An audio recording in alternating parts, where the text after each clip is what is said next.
Selamat pagi, Shalom. Kalau kita lihat dalam hidup kita sehari-hari, setidaknya ada dua hal membuat kita nggak ngandalin Tuhan. Yang pertama, kita susah ngandalkan Tuhan di saat kita merasa kita hebat di situ. Di saat kita lagi sehat, segar, susah kita mengandalkan Tuhan soal kesehatan.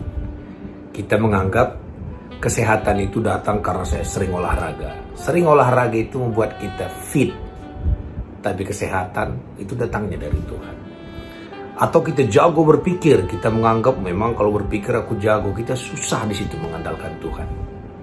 Tetapi ironisnya, kita juga susah mengandalkan Tuhan dalam kelemahan kita. Contoh, kita sering mengatakan begini, wah aku kan hanya tamat SD, tamat SMP, aku kan dulu tidak punya kemampuan manajemen, tidak punya kemampuan ini dan itu.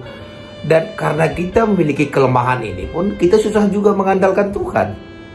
Jadi, tidak semua orang yang punya kelebihan mengandalkan Tuhan tidak bisa mengandalkan Tuhan, maksud saya. Tapi ada juga orang karena kelemahan dia menganggap Tuhan tak sanggup nolong dia.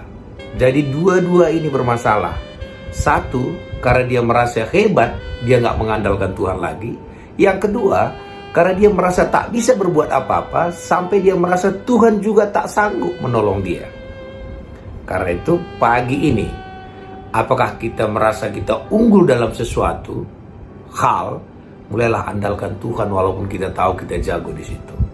Dan kalau juga kita merasa kita lemah dalam sesuatu, andalkan juga Tuhan di situ. Jadi saya lihat yang dua ini sering terjadi. Satu karena kehebatan kita nggak mengandalkan Tuhan. Satu karena kekurangan kita pun kita tidak mengandalkan Tuhan. Karena kita wajib mengandalkan Tuhan. Karena dikatakan terkutuklah orang yang mengandalkan manusia atau mengandalkan kekuatannya sendiri.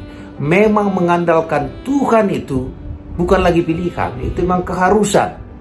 Dan ciri-ciri orang mengandalkan Tuhan, hidupnya penuh sukacita, penuh damai sejahtera, karena Tuhan dapat diandalkan dalam segala hal. Dan karena kita mengandalkan Dia, hati kita tenang. Karena Tuhan sudah menyelesaikan semuanya bagi kita. Pagi ini, mari kita mengandalkan Tuhan, baik karena kelebihan kita, juga karena kekurangan kita. Terpujilah nama